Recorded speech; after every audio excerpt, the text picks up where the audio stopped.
नमस्कार, आपके साथ हूँ मैं खुशबू मनोरमा मिश्रा और आप देख रहे हैं न्यूज़ नेशन का डिजिटल प्लेटफॉर्म। और देखिए आज जिस पर हम बात करेंगे वो है एनपीएस और यूनिफाइड पेंशन स्कीम जिसे कि मोदी सरकार लेकर आई है। आखिरकार ये दोनों अलग कैसे हैं? यूनिफाइड पेंशन स्कीम जो है उससे फायदा क्या हो सकता है आपको? आज इन तमाम मुद्दों पर हम बात करेंगे क्योंकि कई सारे ऐसे सवाल हैं जो शायद आपके ज़हन में भी होंगे, क्योंकि एनपीएस तो पहले से था ही, जो नेशनल पेंशन स्कीम कहा जाता था। अब जब ये यूनिफाइड पेंशन स्कीम आया है तो आखिरकार क्या बदलाव के साथ आया है, तो आज चर्चा इसी पर होगी। तो सबसे पहले आप ये समझिए कि ये जो यूनिफाइड पेंशन स्कीम है यानी कि यूपीएस, ये क्या है और ये कब से लागू होगी। तो आप देखिए, थोड़ा सा अगर पीछे आप चले तो 2003 का साल आपको याद होगा। तक कर्मचारियों के लिए, जो सरकारी कर्मचारी थे उनके लिए ओल्ड पेंशन स्कीम यानी ओपीएस लागू थी।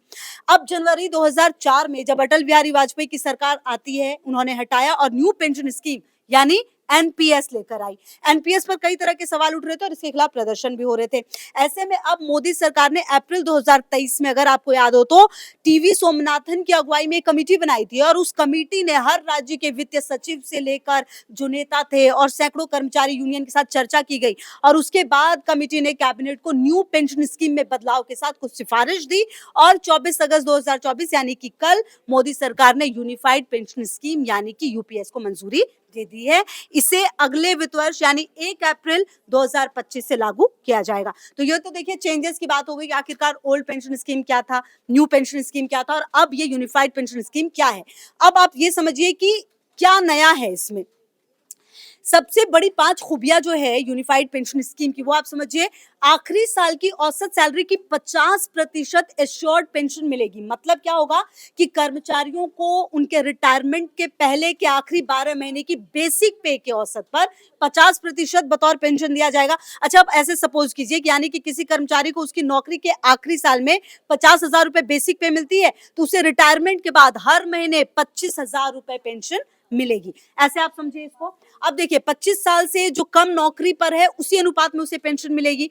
मतलब जो बेसिक पे की 50% पेंशन उन्हें मिलने वाली है औसत बेसिक पे की, यानी जिन्हें नौकरी करते हुए 25 साल या उससे ज्यादा हो गए, 25 साल से कम और 10 साल से ज्यादा सर्विस होने पर जो अनुपात है वो कम और ज्यादा होगा। तो ये आपको समझना होगा कि आप किस पे स्केल पर आते हैं और जो नौकरी का साल है वो भी ये डिसाइड करेगा कि आपको किस तरह से ये पेंशन मिलेगी। अब देखिए, फैमिली को पेंशन की 60% तय रकम और डिक्लेरेशन रिलीफ मिलेगा। अब इसका क्या मतलब है कि अगर किसी कर्मचारी की मान लीजिए मौत हो जाती है तो उसके परिवार को जो पेंशन का 60% मिलेगा और साथ ही साथ परिवार को मिनिमम डियरेंस रिलीफ का पैसा जो है वो भी मिलेगा।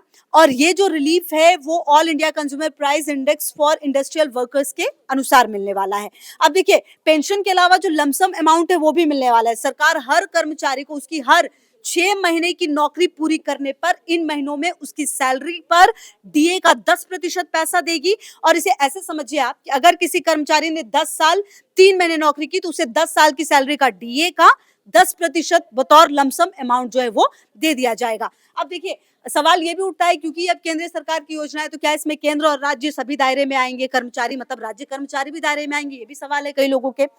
लेकिन इसका जवाब है नहीं। यूपीएस अभी सिर्फ और सिर्फ केंद्रीय कर्मचारियों के लिए है और इन कर्मचारियों की करीब संख्या लगभग 23 लाख के करीब है। भविष्य में अगर कोई राज्य चाहे तो वो इस स्कीम को अपने राज्य में लागू कर सकते हैं।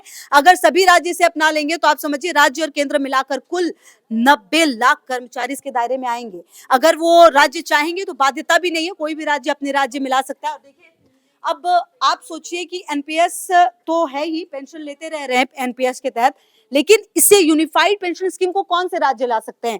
इसका सीधा सा जवाब ये हो सकता है वो राज्य जिनमें की बीजेपी की सरकार है। क्योंकि देखिए, कांग्रेस शासित प्रदेश तो शायद ही लाने से रहे फिलहाल जो लगता है, क्योंकि वाजपेयी सरकार ने खर्च कम करने के लिए एनपीएस लेकर आई थी। ऐसे में अब जब यूनिफाइड पेंशन स्कीम आ रही है तो इसमें क्या कुछ खर्च बैठेगा ये भी देखना बेहद महत्वपूर्ण होगा।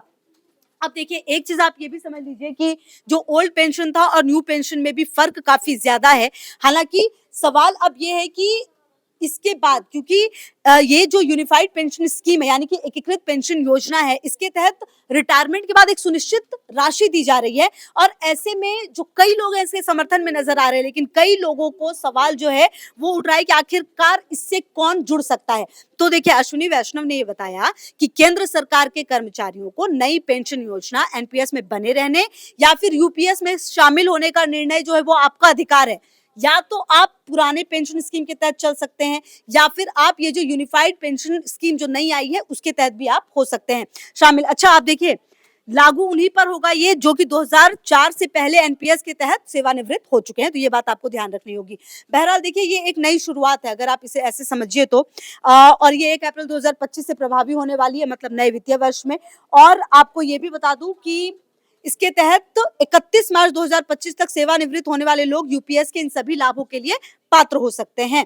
तो काफी अभी फिलहाल तो अच्छी लग रही है ये पेंशन स्कीम, लेकिन जब आप इसको पूरा कैलकुलेट करेंगे तो बेसिकली समझ में आएगा कि आखिरकार ये किसके लिए फायदेमंद है, किसके लिए नुकसानदेह। हालांकि देखिए, बाध्यता नहीं है तो शायद आप ये कह सकते हैं कि कहीं ना कहीं जो लोगों को छूट है वो मिली रहेगी। अगर कोई एनपीएस में ही रहकर खुश है, मान लीजिए सपोज कि कोई केंद्रीय कर्मचारी है, उसने एनपीएस ले रखा है, उसे लगता है कि टैक्स बचाव उसी में उसे ज्यादा बेहतर मिल रहा है, तो उसी के साथ कैरी ऑन कर सकता है। लेकिन अगर किसी को ये लग रहा है कि नहीं, वो यूनिफाइड पेंशन स्कीम के तहत उसे ज्यादा अच्छी सुविधा मिलेगी, तो वो उसमें भी वापस आ सकता है। सबसे पहले आप ये समझिए कि ये जो यूनिफाइड पेंशन स्कीम है यानी कि यूपीएस, ये क्या है और ये कब से लागू होगी।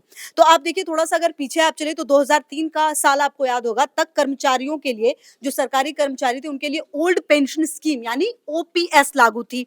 अब जनवरी 2004 में जब अटल बिहारी वाजपेयी की सरकार आती है, उन्होंने हटाया और न्यू पेंशन स्कीम यानी एनपीएस लेकर आई। एनपीएस पर कई तरह के सवाल उठ रहे थे और इसके खिलाफ प्रदर्शन भी हो रहे थे।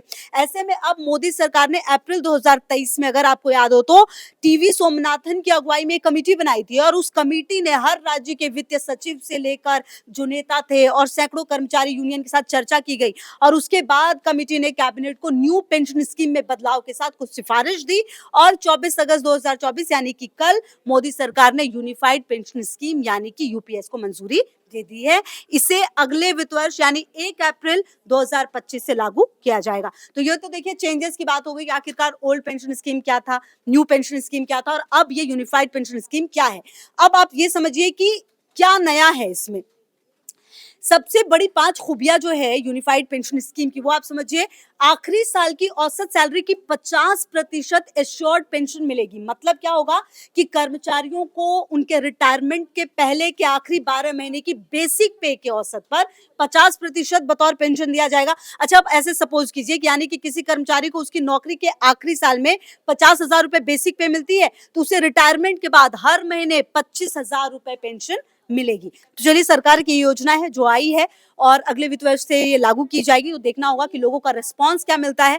और अगर आप भी केंद्रीय कर्मचारी हैं या फिर अगर राज्य में भी आप काम करते हैं, तो आप लिखिए कि क्या आप अपने राज्य में इस तरह की सुविधा चाहते हैं। और सबसे बड़ी बात, जो केंद्रीय कर्मचारी हैं वो इस पेंशन स्कीम को कैसे लेते हैं, वो भी जरूर कमेंट बॉक्स में लिखिए। Thank you so much. News nation अब व्हाट्सएप पर खबरों की ताजा अपडेट के लिए न्यूज नेशन के इस क्यूआर कोड को स्कैन करें